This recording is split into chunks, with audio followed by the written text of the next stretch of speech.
Welcome to episode 3 of Creative Diaries, a series where I share my life, a series where I share how I'm trying to make it as a creative, whatever the hell that job title is.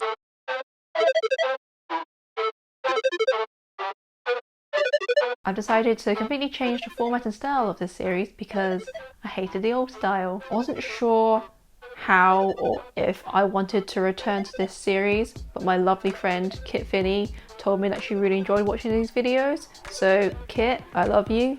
This series is now coming back just for you. So originally it was kind of like on the go vlogging, but that style doesn't always work because I'm not always able to film myself. I don't always want to film myself, and most of the people around me don't like being filmed, and I have absolutely no desire to shove a camera in their face or like pull the camera out and be filming myself whilst they're around me looking at me like, what the hell are you doing? So I'm gonna try this style where I kind of like talk and we throw in some clips that I've managed to capture in a more natural way. I am super behind. I have like a big backlog of footage over these past few months, so this episode I'm just going to be giving you a recap of March. Yeah, we're in June, I'm telling you about March.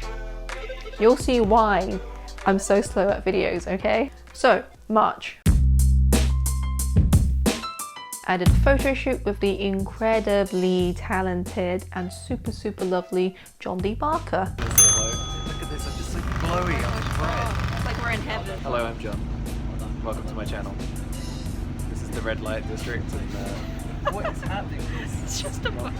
Okay, I'm gonna cut you from this. Normally I'm the one behind the camera taking photos, but occasionally I do model for friends because my face is okay, I guess, and I'm fairly comfortable in front of a camera. We went to this like gorgeous park. There was trees and like gardens, and there was lakes and there were ducks. It was super cold, but we persisted nonetheless and we shot these beautiful photos. I see you taking photos. Who do you think you are?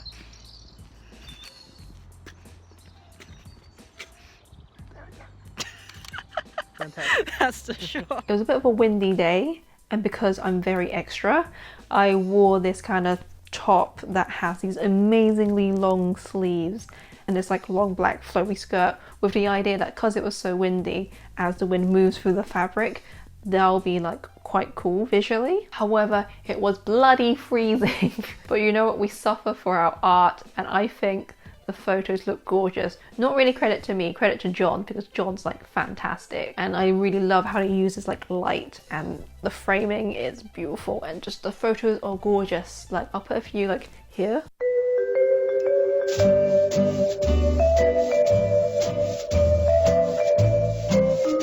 Go to his Insta for like the full photo set. He's so talented and he's so nice and he's so fun to work with. Just hire him. I'll put his details in the description. Also in March, I went to my friend Boyega of Lubanjo's book launch. This is his debut poetry collection. It's called While I Yet Live, and it's published by Bad Betty Press. Boyega is straight up one of the best young poets in the country. It's just fact. He recently came second in the Roundhouse Poetry Slam, and he's just like the most naturally cool guy I know. I met Boyega just kind of here and there throughout the poetry scene in London, but I really got to like actually know him and see him more because we were part of the Barbican Young Poets program together this year. I got this at the event and he's signed it for me as well. So the night consisted of, there were readings from him, from this book. I've been thirsting for everyone. Pour me by the pint, pour me out, oh pour me. There were readings from some friends he'd invited on. There was a DJ there. A big round of applause for the DJ, my mate Harry Bix.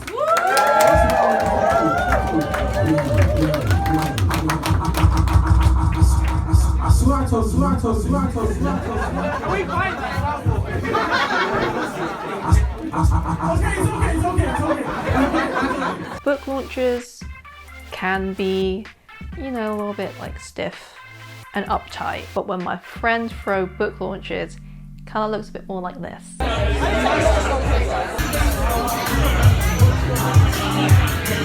I like to write poetry. If you want to pay me to write your stuff, I can write stuff for you. I've said this to him already like months ago, but I'll say it again.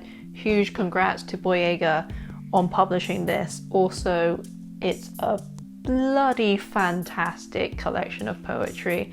I just kept reading and rereading it. I'll read like a small section from one of my favorite poems in here to like give you a little flavor if you want the full course. Why am I using this metaphor? I'm supposed to be a poet. This is such a bad metaphor. If you want the book, I'll put a link in the description. Bad Betty Press are a small but brilliant indie publishing house, so please do support. This is Confessions in freefall timing. I'll just share the first stanza with you. I store wine and toiletries, now the newspapers have my face.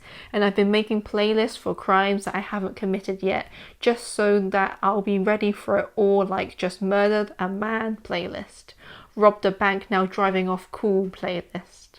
Wrong place, wrong time, but he was no angel playlist. He's much, much cooler than I am when he reads it. It's like, he's an absolute boss. Love him. Love you.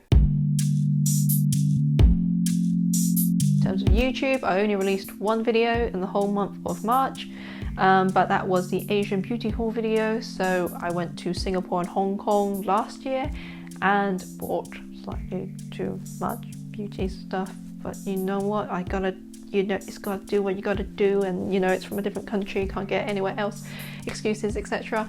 But yeah, it was just a fun video talking about like beauty and makeup stuff that I got abroad. I did end up filming a bunch of stuff of me talking about like editing and making thumbnails, because people don't mention it, but thumbnails are actually really important for your videos on this YouTube thing. But I might make like a video just about making videos. This is getting meta. If you're interested, so let me know. The big thing that took up most of my time was I was the Barbican Instagrammer in residence for the month of March. So I applied for it and I got in. Woo! What happens is that you're the Instagram in residence for a month. You'll go in, you'll go to some of the events that they're able to like get you into. You'll take photos of just kind of the Barbican generally and whatever you want, and they'll feature it on their official Instagram page, and they'll like display your photos around on the big screens around the Barbican Centre as well. And it's just a really, really cool opportunity, and I'm just super jazzed that I got into it. So some of the things I went to include, I went to Ballet Black's show, and I haven't really seen many ballets, but this one was something special. It was absolutely stunning. It was so dynamic and emotional. Like I've never had an experience where like I'm trying to take photos but also kind of try not to cry because it's so beautiful, but oh wait, I can't just be watching this, I have to be taking photos. Sounds really pretentious, but you know, it did kind of like move me to near tears. Didn't cry because that messes up your viewfinder. If Ballet Black, the ballet company, ever come to your area, go see them. It's so worth it. Ballet Black is a ballet company that's made up of BAME dancers. So it's really nice to see like more diversity of dancers on stage. I had a look at my files again. The show was like 2.5 hours long, I think. I took 2,000 photos. I kid you not, 2,000 photos. Obviously, because it's done, there's a lot of movement, so you just gotta go with the camera and then like choose the best one. But there was a lot of photos to go through. That took a while. I ended up choosing 21 out of all of that, edited it up, and then sent that batch over to the Barbican for them to kind of like choose through and get approved and share on their Instagram. Here are some of the photos that I took here.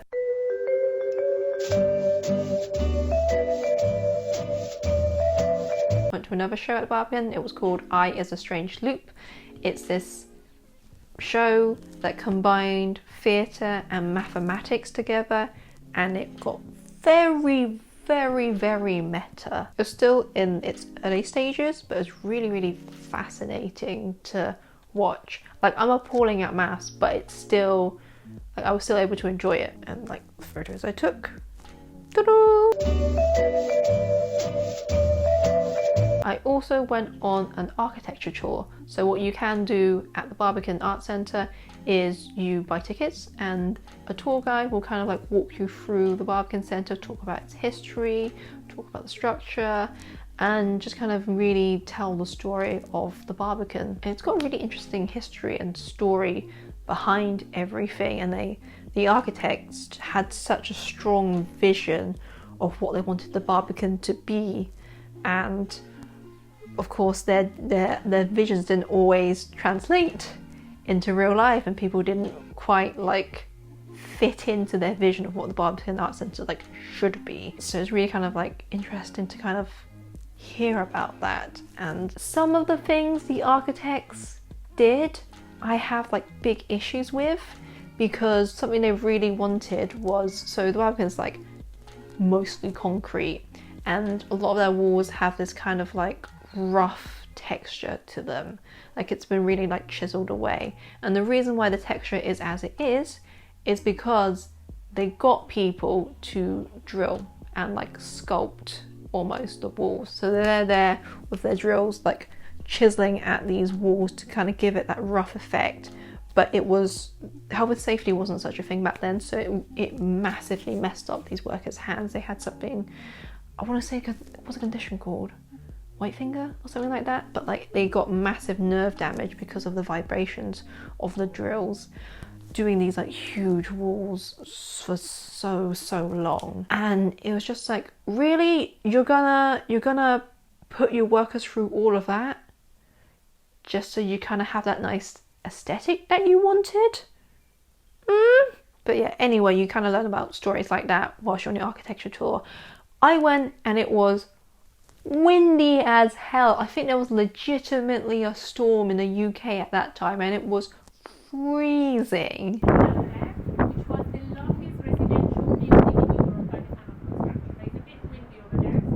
But you know what? You just gotta get them photos. You just gotta make it happen. So I ended up snapping these photos, which I'm pretty proud of. If you want to see the full set of photos I took, please definitely like go on my Instagram or on the Barbican's Instagram. Links will be in the description. So that was my Barbican residency, and that took up a huge amount of my time, as you can imagine. On top of that, I do a lot of work with the Barbican Centre, and one of the major things I do with the Barbican is that I am part of the Barbican Young Poets program. Basically, it's like a program, a series of workshops over 6 months, and at the end of it, you'll have a big showcase where you share some of the poems that you worked on during this program. It's more than just like classes, though, because it's set up by the almighty Jacob Samler Rose, and what he really focuses on is like creating a community and really creating a family of poets. And he's really done that amazingly, because you walk into this program and that's it, you're part of the family now, and you really feel like these are your people. I really feel like all the people I've met through the program are like my people, and like my brothers and sisters and like weird cousins that I guess I'm related to now. And you really do get such a strong sense of family and belonging as part of this amazing program. So we had the showcase around about like the end of March, so we had like some rehearsal time where we were given like a space to kind of just get familiar with rehearsing and like speaking the piece aloud to an open room, and really just kind of like get familiar with performing. I was also working on a duet piece with the lovely Corey Peterson, who you may recognize from episode 1 of Creative Diaries. He is a phenomenal poet and actor. He's brilliant, and he's so lovely, and he's so supportive. Like, he pretty much tries to come to every single one of my shows. I love you, Corey. Thank you. So we were working on this piece together and really trying to figure out how to perform it and how to really mesh our writings together. The very lovely Esfer Heller, who was just there she ended up giving us like a lot of direction for the piece, and it really helped shape the piece together. It was fantastic. And then a little while later, it was time for the showcase. It was quite significant because it was 10 years of Barbican Young Poets. It's been running on for 10 years. So a lot of like original OGs and like old members came back to see the showcase and like really come together as part of this big poetry family. 10 years of meeting fortnightly every other Wednesday in a room just up the corridor. 10 years of making this venue a home for poetry. 10 years of biscuits. That's it. 10 years of staying till 10 o'clock in the evening. Yeah. Even though the sessions officially finish at 8:30. Yeah. Talking poems, talking life, talking everything. Talking anime and manga. Yeah. Talking Flying Lotus. Talking all such things. But yeah, most definitely talking poetry. It's been an absolute joy. It's been an absolutely amazing decade of poetry and sharing and love and joy and community. So our poems get published in an anthology that's handed out at the showcase. Guess who was this year's cover girl? It me! They started laying out the anthologies and we could go pick them up, and I just kind of saw it, I was like, that's my face. That's hilarious. That is my face. So we all had a like photo shoot done earlier on as part of the program, and our poems then get published like beside it / as part of the portraits. And yeah, I'm on the cover. It was a bit surreal because like you kind of look around and kind of everyone's in the audience is holding an anthology, and then was just holding a photo of your face. Yes, girl. I also really like getting my anthologies signed by all the Barbican Young Poets people. This year pretty much everyone decided to draw little cartoons of themselves in this, which is cute. This is the second year I've done Barbican Young Poets, so now I have 2 of the anthologies, and they always end up being some of like my most like precious possessions because these poems are so beautiful, and they're all been made by people I really care about, so it's really wonderful. On the day of the showcase, we spent the day just kind of like running through our poems, running through the order, kind of practicing, getting used to the space, getting our pieces and our props ready. And again, as mentioned at Boyega's poetry night, these showcases, just basically whenever anyone Barbican Young Poets is involved, it is not a get up, read your poem, everyone sits in silence, and then when you're done, everyone goes, and then people sit down, and another poet goes on, and it's like very nice and tame. Oh no! Because basically your family's turned up, and your family are really loud and embarrassing and enthusiastic, and they are very noisy, supportively noisy. So if you're not familiar with like kind of the poetry scene, if someone is doing a poem and it makes you laugh, you laugh. If they say something that kind of resonates with you, or you feel like, oh, that's good, you kind of make the noises, you do the snaps, you show your appreciation vocally, and that's like genuinely like not a rude thing at all. It's very much encouraged, and it's also really nice because like when you're performing and you're reading, you're like, oh my god, is this landing? Is this landing? And you're hearing your voice go, yep. You're like, oh, it is working. We'll carry on now. It's always such a beautiful vibe and a beautiful community. Sadly, it does mark the end of this year's program, so kind of sad, but also it's still a celebration. Like, we're all still in touch, obviously. Like, we've got a WhatsApp group that's just, it's kind of chaotic at the moment, but it's just really wonderful to have this kind of community and family of people who get you and understand you and are so supportive. If you want to be at it, be at it!